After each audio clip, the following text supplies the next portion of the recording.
सभी धर्म बंधुओं को जय जिनेन्द्र। जय जिनेन्द्र। जय जिनेन्द्र। परम पूज्य धर्म दिवाकर युगल मुनिराज के चरणों में मेरा शत शत नमन। आर्यिका श्री विशुद्धमती माता जी एवं उनकी बहती धारा आर्यिका श्री विशिष्टमती माता जी के चरणों में मेरा कोटि कोटि नमन। पिछली बार हमने जाना था कि रिद्धिधारी मुनिराज का स्वरूप कैसा होता है, रिद्धि किसे कहते हैं और उनका स्वरूप कैसे होता है। पंचम काल अभी पंचम काल है। पंचम काल में रिद्धिधारी मुनिराज नहीं होते, परंतु चतुर्थ काल में ये रिद्धिधारी मुनिराज होते थे। सबसे पहले हम ये जो 48 रिद्धि मंत्र है गांधार वाले स्तोत्र के, उसे याद करेंगे, रिद्धिधारी मुनिराज को याद करेंगे। ओम ह्रीं अर्हं नमो जिनाणं ज्रोम ज्रोम स्वाहा। ओम ह्रीं अर्हं नमो ओहि जिनाणं ज्रोम ज्रोम स्वाहा। ओम ह्रीं अर्हं नमो परमोहि जिनाणं ज्रोम ज्रोम स्वाहा। ओम ह्रीं अर्हं नमो सवोहि जिनाणं ज्रोम ज्रोम स्वाहा। ओम ह्रीं अर्हं नमो अनंतोहि जिनाणं ज्रोम ज्रोम स्वाहा। ओम ह्रीं अर्हं नमो कुट्ठबुद्धिनं ज्रोम ज्रोम स्वाहा। ओम ह्रीं अर्हं नमो बीजबुद्धिनं ज्रोम ज्रोम स्वाहा। ओम ह्रीं अर्हं नमो पदानुसारिणं ज्रोम ज्रोम स्वाहा। कई किताबों में पदानुसारिणं की जगह पे पा लिखा हुआ होता है, पर सही हम व्याकरण की दृष्टि से देखें तो पदानुसारिणम सही उसका उच्चार है। ओम ह्रीं अर्हं नमो संभिन्न सोदाराणं ज्रोम ज्रोम स्वाहा। ओम ह्रीं अर्हं नमो संयम बुद्धाणं ज्रोम ज्रोम स्वाहा। ओम ह्रीं अर्हं नमो पत्तेय बुद्धाणं ज्रोम ज्रोम स्वाहा। ओम ह्रीं अर्हं नमो बोह्य बुद्धाणं ज्रोम ज्रोम स्वाहा। ओम ह्रीं अर्हं नमो उजुमदीनं ज्रोम ज्रोम स्वाहा। उजु प्राकृत में है और रुजु संस्कृत में है, तो दोनों सही है। ओम ह्रीं अर्हं नमो विउलमदीनं ज्रोम ज्रोम स्वाहा। ओम ह्रीं अर्हं नमो दसपुवीनं ज्रोम ज्रोम स्वाहा। ओम ह्रीं अर्हं नमो चौदस्तपुवीनं ज्रोम ज्रोम स्वाहा। ओम ह्रीं अर्हं नमो अट्टांग महानिमित्त कुशलाणं ज्रोम ज्रोम स्वाहा। ये रीति में भी अणा बोलते हैं, कई जगह पे न लिखा होता है, जैसे ओम ह्रीं अर्हं नमो अट्टांग महानिमित्त कुशलाणं, पर प्राकृत में अण होता है, तो निमित्त कुशलाणं ज्रोम ज्रोम स्वाहा। ओम ह्रीं अर्हं नमो विउयण इत्थिपत्ताणं ज्रोम ज्रोम स्वाहा। ओम ह्रीं अर्हं नमो विद्याहराणं ज्रोम ज्रोम स्वाहा। ओम ह्रीं अर्हं नमो चारिणाणं ज्रोम ज्रोम स्वाहा। ओम ह्रीं अर्हं नमो पन्नसमणाणं ज्रोम ज्रोम स्वाहा। ओम ह्रीं अर्हं नमो आगासगामिनं ज्रोम ज्रोम स्वाहा। ओम ह्रीं अर्हं नमो आसेविसाणं ज्रोम ज्रोम स्वाहा। ओम ह्रीं अर्हं नमो दिक्थिविसाणं ज्रोम ज्रोम स्वाहा। ओम ह्रीं अर्हं नमो उग्गतावाणं ज्रोम ज्रोम स्वाहा। ओम ह्रीं अर्हं नमो दिक्ततावाणं ज्रोम ज्रोम स्वाहा। ओम ह्रीं अर्हं नमो तत्ततावाणं ज्रोम ज्रोम स्वाहा। ओम ह्रीं अर्हं नमो महातावाणं ज्रोम ज्रोम स्वाहा। ओम ह्रीं अर्हं नमो घोरतावाणं ज्रोम ज्रोम स्वाहा। ओम ह्रीं अर्हं नमो घोरपरक्कमाणं ज्रोम ज्रोम स्वाहा। ओम ह्रीं अर्हं नमो घोरगुणबम्बचारिणं ज्रोम ज्रोम स्वाहा। ओम ह्रीं अर्हं नमो आमोसहि पत्ताणं ज्रोम ज्रोम स्वाहा। ओम ह्रीं अर्हं नमो खेल्लोसै पत्ताणं ज्रोम ज्रोम स्वाहा। ओम ह्रीं अर्हं नमो जल्लोसै पत्ताणं ज्रोम ज्रोम स्वाहा। ओम ह्रीं अर्हं नमो विप्पोसै पत्ताणं ज्रोम ज्रोम स्वाहा। ओम ह्रीं अर्हं नमो सव्वोसै पत्ताणं ज्रोम ज्रोम स्वाहा। ओम ह्रीं अर्हं नमो मणबलिनं ज्रोम ज्रोम स्वाहा। ओम ह्रीं अर्हं नमो वचीबलिनं ज्रोम ज्रोम स्वाहा। ओम ह्रीं अर्हं नमो कायबलिनं ज्रोम ज्रोम स्वाहा। ओम ह्रीं अर्हं नमो क्षीरसविनं ज्रोम ज्रोम स्वाहा। ओम ह्रीं अर्हं नमो सप्पीसविनं ज्रोम ज्रोम स्वाहा। ओम ह्रीं अर्हं नमो महोरसविनं ज्रोम ज्रोम स्वाहा। ओम ह्रीं अर्हं नमो अमीयसविनं ज्रोम ज्रोम स्वाहा। ओम ह्रीं अर्हं नमो अक्षीणमहानसाणं ज्रोम ज्रोम स्वाहा। ओम ह्रीं अर्हं नमो वर्धमानानं ज्रोम ज्रोम स्वाहा। ओम ह्रीं अर्हं नमो सिद्धायतनानं ज्रोम ज्रोम स्वाहा। ओम ह्रीं अर्हं नमो भयवदो महति महावीर वर्तमान बुद्ध ऋषिणं ज्रोम ज्रोम स्वाहा। ये टोटल 48 रिद्धिस है, जिसमें से हमने पिछली बार 12 रिद्धियां कंप्लीट की थी। जो पहली 17 रिद्धिस है वो जो 18 प्रकार की बुद्धि रिद्धि है उसी के उसमें से ही है। जैसे मन पर्यज्ञान में 2 रिद्धि है, उजु मदिरम और विउल मदिरम, ये दोनों अलग कर दी है, पर यहाँ पे मन पर्यज्ञान रिद्धि नहीं बताई है, दोनों को अलग करके बताया है। ऐसे हम आज 13वीं रिद्धि जानेंगे। 13वीं रिद्धि है नमो उजु मदीनम या तो फिर रुजु मदीनम। दोनों एक ही है, एक प्राकृत में है और एक संस्कृत में है। मन पर्यज्ञान नाम की जो रिद्धि है उसके ये भेद है, जो मन वचन शरीर की जो कुटिलता है वो नहीं समझ पाते, पर सरल भाव को जो मुनि महाराज समझ लेते हैं वो रिद्धि के धारी मुनिराज उचु मदीनम रिद्धिधारी कहलाते हैं। इनका स्मरण करने से, मतलब इन मुनिराज की मंत्र, मुनिराज की रिद्धि की आराधना करने से हमें जो भी अटके हुए काम है वो हमारी इच्छाएं पूर्ण होती है और वस्तुओं को भी जानते हैं। सर्व जगत शांति, ऐसे लाइफ में जो स्ट्रगल होती है वो भी इस रिद्धि की आराधना करने से कम हो जाती है। तो इस रिद्धिधारी मुनिराज सरल वस्तुएं जान लेते हैं मन वचन शरीर की। और दूसरी बात, जो हमारी लाइफ में हर्डल्स होती है, हमारी लाइफ में जो कंप्लीशन नहीं होती है, उसे कंप्लीट करने में ये सहायक होती है और कलह भी दूर करती है। फैमिली में जो कलह होते हैं, किसी भी रीजन से हो सकते हैं, वो कलह दूर करने में सहायक होती है। फिर है नमो विउल मदीनम ज्रोम ज्रोम ओम नमो विउल मदीनम। ये मुनिराज जो कुटिल भाव होते हैं इंसान के, वो कुटिल भाव को भी जान लेते हैं। तो एक मुनि महाराज सरल भाव को ही जानते हैं और विपुल मदिरम मतलब विपुल मति ज्ञान के धारी जो मुनिराज होते हैं वो कुटिल भाव को भी जान लेते हैं। कई लोग ऐसे होते हैं, हम सबको ये अनुभव होता है कि हमारे सामने वो सरल रीति से बोलते हैं, पर हमारी पीठ पीछे हमारे लिए बैड वर्ड्स भी बोलते हैं। तो ऐसी जो कुटिलता होती है, वो कुटिल भाव को भी ये मुनिराज जान लेते हैं। इनकी आराधना करने से बहुश्रुत ज्ञान की प्राप्ति होती है। श्रुत ज्ञान मतलब जिनागम। जो जिनागम में 12 अंग है, वो जिनागम को जिनको जानना है वो यदि इनकी आराधना करते हैं तो उनको समझने में आसानी हो जाती है।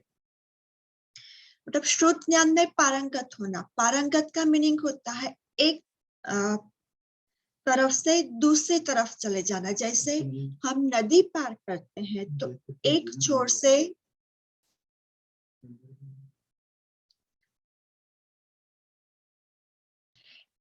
से दूसरी छोर जाना होता है। तो हम जैसे नाव में बैठते हैं वैसे ही श्रुत ज्ञान जैन धर्म का जिसको द्वादशांग जानना है, वो यदि इनकी इस रिद्धि मंत्र की आराधना करते हैं तो जैन धर्म की अनेकांत और श्राद्धवाद को समझना उन्हें आसान हो जाता है।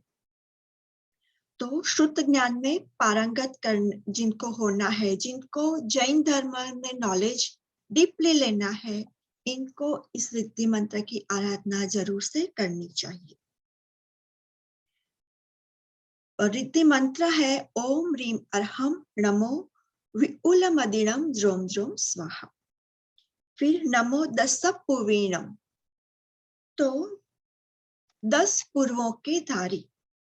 जैन धर्म में 12 अंग बताए हैं, तो 11 अंग के पूर्व 11 अंग के धारी हो जाते हैं जो मुनिराज। फिर 12वें अंग में जो अलग अलग टॉपिक्स होते हैं उसमें 10 पूर्व तक का नॉलेज हो जाने के पश्चात उनके सामने टोटल 1200 अलग अलग विद्याएं, 700 लघु विद्याएं और 500 महाविद्याएं, ऐसी टोटल 1200, 700 लघु विद्याएं और 500 महाविद्याएं, ऐसी जो टोटल 1200 प्रकार की विद्याएं हैं, उनके अधिष्ठाता देवी देवता उनके सामने आ जाते हैं और उनको कहते हैं हमें आज्ञा दीजिए, हम आपकी क्या सेवा कर सकते हैं। पर अपने जैन मुनिराज को इन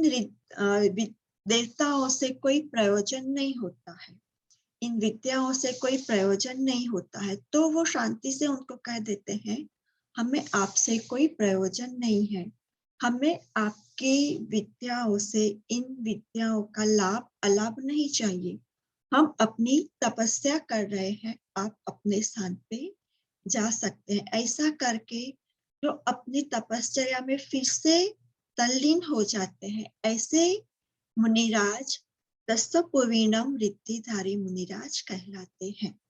फिर से मैं कहूंगी, 11 अंगों का ज्ञान हो जाने के बाद जो मुनिराज तपस्या में आगे बढ़ते हैं, उनको टोटल 1200 विद्याएं उनके सामने आके खड़ी रह जाती है। वो विद्याओं को वो मना कर देते हैं कि हमें आपसे कोई प्रयोजन नहीं है, और फिर से वो अपनी तपस्या में लीन हो जाते हैं। ऐसी रिद्धि के धारी मुनिराज को दस्तपूर्वीणम रिद्धिधारी मुनिराज कहते हैं। और जिन इस मंत्र की आराधना करने से वो व्यक्ति भी अनेक विद्याओं का जानकार हो जाता है। कौन सी विद्याएं है वो स्पष्टता नहीं है, तो हम यही कहेंगे कि अनेक विद्याओं के जानकार हो जाते हैं। फिर है नमो 14 पूर्वीणम, पहले 10 पूर्वीणम फिर 14 पूर्वीणम। तो अब 10 पूर्व के धारी रिद्धि मुनिराज के सामने 1200 प्रकार की विद्याएं आई। उससे आगे तप करने पर उनको 14 पूर्व का ध्यान हो जाता है, उनको 14 पूर्वीणम रिद्धिधारी मुनिराज कहते हैं। और ये मुनिराज शुद्ध केवल ज्ञान के धारी हो जाते हैं। जैसे अंतिम शुद्ध केवली हुए भद्रबाहु स्वामी, तो वो शुद्ध केवली थे, उनको 12 अंग का ज्ञान था। अभी वर्तमान में किसी भी मुनि महाराज को ये 12 अंग का ज्ञान नहीं हो सकता, मतलब शुद्ध ज्ञान के धारी नहीं हो सकते। क्यों नहीं हो सकते? तो काल का प्रभाव है, हम पंचम काल में है और एक काल का प्रभाव है कि अभी कोई भी मुनिराज शुद्ध ज्ञान के धारी नहीं हो सकते। और ये 14 पूर्व के धारी हो जाते हैं तो उनके सामने लोग 4 प्रकार के देव आके उनकी आराधना करते हैं। कौन से देव? तो लोकांति सॉरी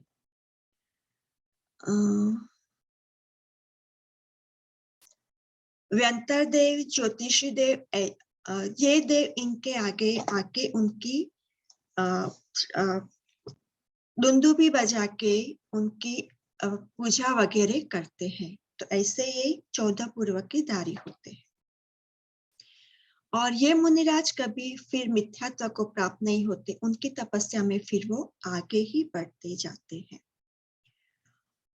फिर है ओम रीम अर्हम नमो अट्ठांग महानिमित्त कुशलाणम ज्रोम ज्रोम स्वाहा। 17 नंबर के श्लोक की रीति अट्ठांग महानिमित्त के धारी मुनिराज का नमन करते हैं।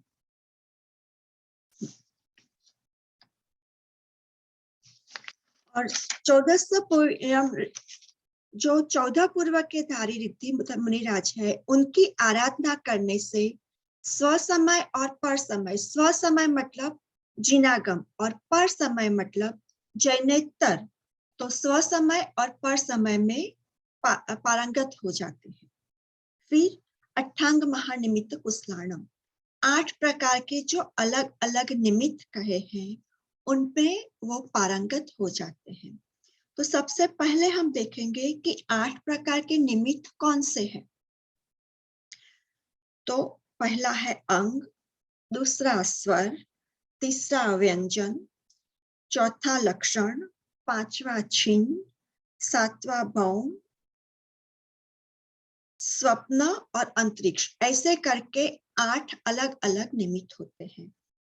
अब अंगगत महानिमित्त का मीनिंग क्या होता है? तो मनुष्य और तिर्यंचों के स्वभाव वात पित्त कफ रस रक्त मांस मेद अस्थि मज्जा शुक्र तथा शरीर के निम्न तथा उन्नत अंग गंध रस स्पर्श को देखकर जीवित मरण सुख दुख लाभ अलाभ विषयक ज्ञान जिनके होता है वे अंग निमित्तज्ञ कहलाते हैं।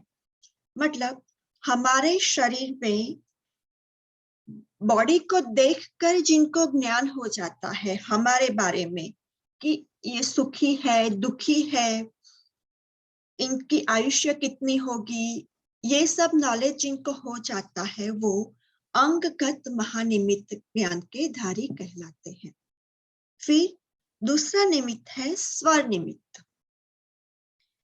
तो पशु पक्षियों में जैसे उल्लू है, कौवा है, श्रृंगाल मतलब लोमड़ी है, मनुष्य नर नारी, उनके स्वर को सुनकर लाभ और अलाभ सुख या दुख और जीवन मृत्यु आदि को जानना वो स्वर महानिमित्त कहलाता है।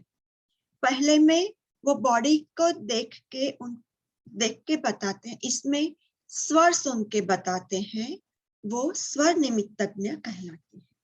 फिर है व्यंजन, तिल मसा आदि को देखकर मनुष्य के सुख दुख आदि को बताना वो है व्यंजन निमित्तज्ञ मुनिराज। फिर लक्षण महानिमित्तज्ञ, स्वस्तिक नंदावर्त श्री वृक्ष शंख चक्र अंकुश चंद्र सूर्य आदि लक्षणों को देखकर तीर्थंकर चक्रवर्ती बलदेव तथा वसुदेव आदि को जानना ये लक्षण नामक महानिमित्तज्ञ कहलाते हैं। हम तो सामान्य मनुष्य हैं, परंतु जो महापुरुष कहे गए हैं 63 शलाका पुरुष, उनकी बॉडी पे विशेष लक्षण होते हैं। इन विशेष लक्षणों को देखकर जो मुनिराज बता देते हैं कि ये किसी चक्रवर्ती ने ये नहीं कहा कि मैं चक्रवर्ती हूँ, पर उनके सामने जाने से जो मुनिराज इनके लक्षणों को देख के तुरंत बता देते हैं कि ये चक्रवर्ती है, ये तीर्थंकर है, ये बलदेव है, ऐसा जिनको ज्ञान है वो लक्षण निमित्तज्ञ मुनिराज कहलाते हैं। जैसे तीर्थंकर भगवान के शरीर पे 1008 लक्षण होते हैं, तो वो लक्षण देख के तुरंत ही वो महाराज मुनिराज बता देते हैं कि ये तीर्थंकर है, ऐसा निमित्त ज्ञान जिनको है वो। फिर है छिन्न महानिमित्त, शरीर छाया की विपरीतता व अलंकार का छेद तथा मनुष्य और तिर्यंच आदि की चेष्टा व आकार को देखकर शुभाशुभ को बताना। कई बार हम सुनते हैं कि इसके कपड़े में जलने से ऐसे छेद हो गए, तो वो छेद को देख के जो मुनिराज बता देते हैं कि आगे भविष्य में इनके साथ क्या होने वाला। ऐसा ज्ञान जिनको होता है वो छिन्न महानिमित्तज्ञ कहलाते हैं। फिर अपने शरीर की छाया देख के भी बता सकते हैं। अपने शरीर की छाया हमारा मूड जैसा होता है, उस पे हमारे शरीर की छाया आधारित होती है। फिर है भौम महानिमित्तज्ञ। भौम मतलब भूमि। भूमि के लक्षणों को जानकर या तो ग्रास, नगर, गर, पूर सबके इनको देख के इनकी वृद्धि या ह्रास का बता देना, वो भौम निमित्तज्ञ कहलाते हैं। फिर है स्वप्न निमित्तज्ञ। स्वप्न के स्वरूप को देखकर भावी कार्य को जानना वह स्वप्न नामक निमित्तज्ञ कहलाते हैं। और अंतरिक्ष। अंतरिक्ष मतलब सूर्य, चंद्र, ग्रह, नक्षत्र आदि को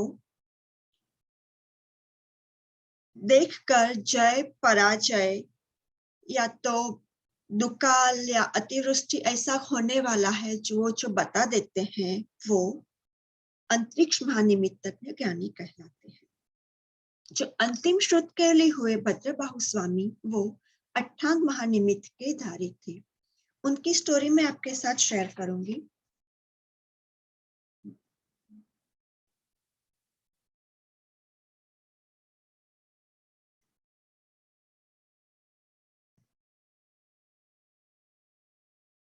आचार्य भद्रबाहु स्वामी विहार करते हुए उज्जैन नगरी पहुंचे। उज्जैन नगरी में अंतिम मुकुट राजा चंद्रगुप्त मौर्य राज्य करते थे। वहां पे पहुंचने के बाद एक क्या हुआ, उन चंद्रगुप्त मौर्य ने 16 स्वप्न देखे थे। उस 16 स्वप्नों का आचार्य श्री भद्रबाहु स्वामी ने जो वर्णन किया वो मैं आपको शेयर करूंगी। उधर शुद्ध हृदय भद्रबाहु आचार्य अनेक देशों में विहार करते हुए 12,000 मुनियों को साथ लेकर भव्य पुरुषों के शुभोदय से उज्जैनी में आए और पूर्व मतलब नगर, नगर के बाहर उपवन में जंतु रहित स्थान में ठहरे। साधु के महात्म्य से वन फल पुष्प आदि से बहुत समृद्ध हो गया। वनपाल मुनिराज का प्रभाव समझकर वन में से नाना प्रकार फल पुष्प आदि लेकर महाराज के पास गया और उनके आगे रखकर सविनय मधुरता से बोला, देव, आपके पुण्य कर्म के उदय से मुनि समूह से विराजमान श्री भद्रबाहु महर्षि उपवन में आए हैं। और फिर वो चंद्रगुप्त मौर्य उनके दर्शन के लिए महाराज के पास गए। आचार्य महाराज के पास जाकर विनय भाव से उनकी प्रदक्षिणा की तथा जलगंध आदि द्रव्यों से उनके चरणों की पूजन की। हम जब भी देव शास्त्र गुरु के सामने जाते हैं तो अपन उनकी विनय करते हैं, तो राजा ने भी उनकी अस्त्र द्रव्य से पूजन करके विनय की। पश्चात क्रम से और दो मुनियों और दो नहीं पर और मुनियों की भी अभिवंदना स्तुति तथा पूजन आदि करके उनके मुखारविंद से सप्त तत्व गर्भित धर्म का स्वरूप सुना। उसके बाद मौली विभूषित मस्तक से भक्ति पूर्वक प्रणाम कर और दोनों कर कमलों को जोड़कर भद्रबाहु श्रुत केवली से पूछा, नाथ, मैंने रात्रि के पिछले प्रहर में कल्पद्रुम की शाखा का भंग होना प्रभृति 16 स्वप्न देखे हैं, उनका आप फल कहें। अब भद्रबाहु स्वामी उनका फल कहेंगे।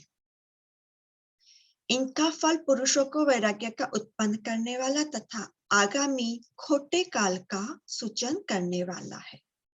सबसे पहले जो रवि का अस्त होना देखा गया है, सो उससे इस अशुभ पंचम काल में एकादशांग पूर्वादि श्रुत ज्ञान न्यून हो जाएगा। मतलब अब श्रुत ज्ञान के धारी मुनिराज नहीं होंगे। कल्प वृक्ष की ये 16 स्वप्ने और उनका फल दोनों साथ में अपन पढ़ रहे हैं। कल्प वृक्ष की शाखा का भंग देखने से अब आगे कोई राजा जिन भगवान के कहे हुए संयम का ग्रहण नहीं करेंगे। फिर दूसरा है चंद्रमंडल का बहुत छिद्रयुक्त देखना। मतलब ये दूसरा स्वप्न है। पहला स्वप्न देखा रवि मतलब सूर्य अस्त होता है, तो उसका मीनिंग ये था कि अब श्रुत ज्ञान न्यून होता जाएगा। दूसरा स्वप्न देखा कल्प वृक्ष की शाखा भंग हो गई है, तो जिन भगवान के कहे संयम का ग्रहण नहीं करेंगे। अंतिम मुकुटबद्ध राजा जो जैन राजा ने दीक्षा ली, वो भी चंद्रगुप्त मौर्य ही था। उसके बाद किसी जैन राजा ने दीक्षा ली हो ऐसा शास्त्र में उल्लेख नहीं। फिर है चंद्रमंडल का बहुत छिद्रयुक्त देखना, मतलब तीसरा स्वप्न है। तो पंचम कली काल में जिन मत में अनेक मतों का प्रादुर्भाव कहता है। हम देखते हैं कि बहुत सभी कहते हैं कि हम जैन हैं, पर सबकी मान्यताएं अलग अलग है। फिर 12 फणयुक्त सर्पराज, उन्होंने देखा कि 12 फणयुक्त एक सांप है, तो 12 वर्ष तक अत्यंत भयंकर दुर्भिक्ष पड़ेगा। कहाँ पर? तो मालवा प्रांत में, नॉर्थ इंडिया में। मालवा प्रांत मतलब अभी का मध्य प्रदेश। फिर आगे देवताओं के विमान को उल्टा जाता देखा, तो उसका मीनिंग था पंचम काल में देवता विद्याधर तथा चारण मुनि नहीं आवेंगे। फिर छठा है खोटे स्थान में कमल उत्पन्न होना, तो उसका फल था उससे बहुधा हीन जाति के लोग जिन धर्म धारण करेंगे, किंतु क्षत्रिय आदि उत्तम कुल संभूत मनुष्य नहीं करेंगे। अपने सारे तीर्थंकर भगवान क्षत्रिय थे। क्षत्रिय कौन?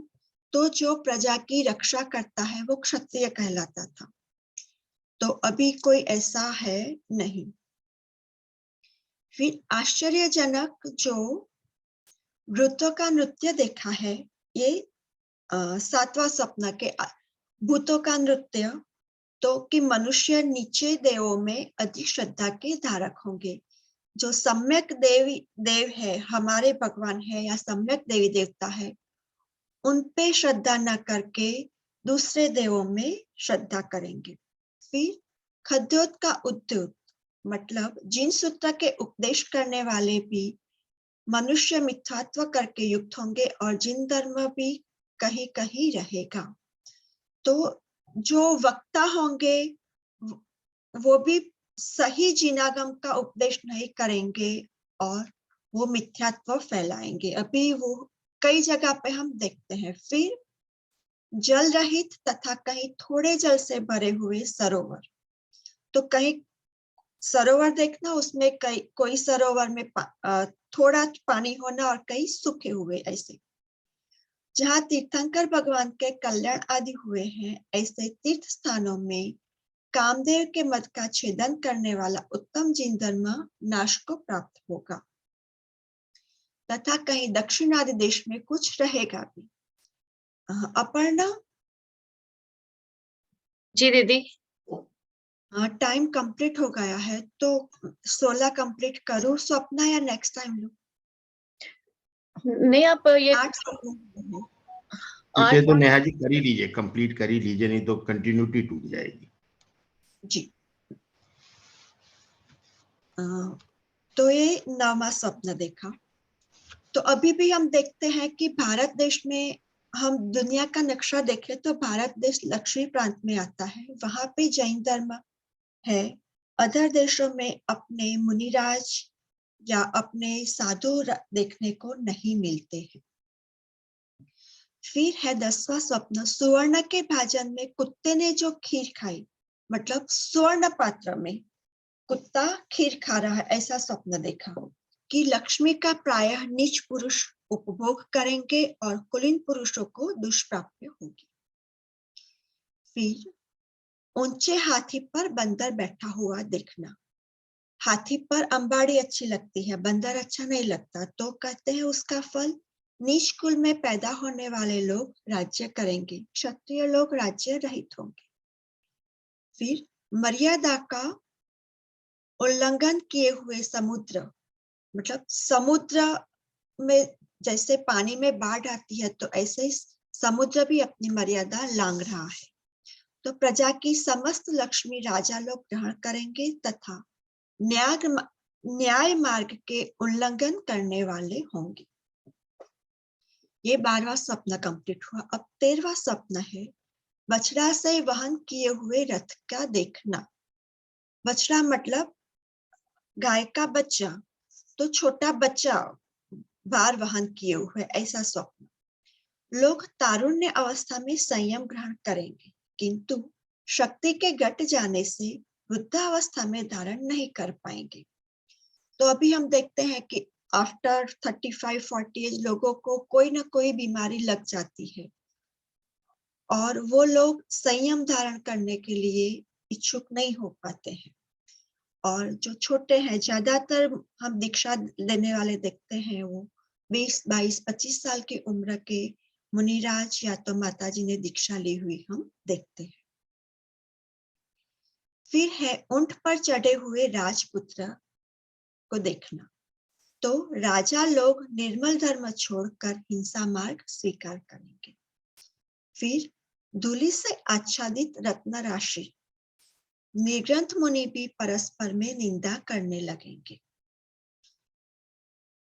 काले हाथियों का युद्ध, मेघ मनो अभिलषित नहीं होंगे, मतलब वर्षा उसके समय पे नहीं होगी। अभी भी हम सुनते हैं कई बार कि कई जगह पे बाढ़ आ गई तो कई जगह पे अकाल है, ऐसा बढ़ने लगेगा। आज से 100 साल पहले के हम हिस्ट्री देखें तो उस 100 साल पहले के 10 साल में हम देखेंगे तो बाढ़ या तो अकाल कम होते थे, अब धीरे धीरे वो बढ़ने लगे।